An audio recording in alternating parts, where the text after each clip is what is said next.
Düz 400 min il. O, burada, bu qaranlığın içində bizi gözləyirdi.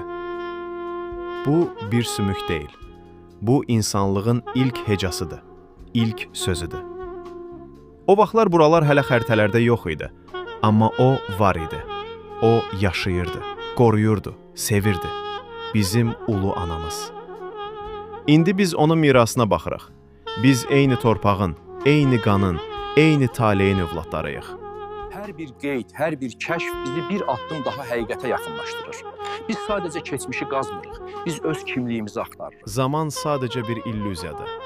Biz heç vaxt getməmişik. Biz həmişə buradaydıq. Azıq.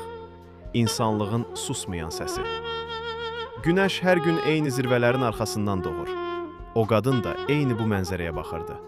Zaman dəyişdi, insanlar dəyişdi. Amma bu ruh, bu torpaq həmişə eyni qaldı.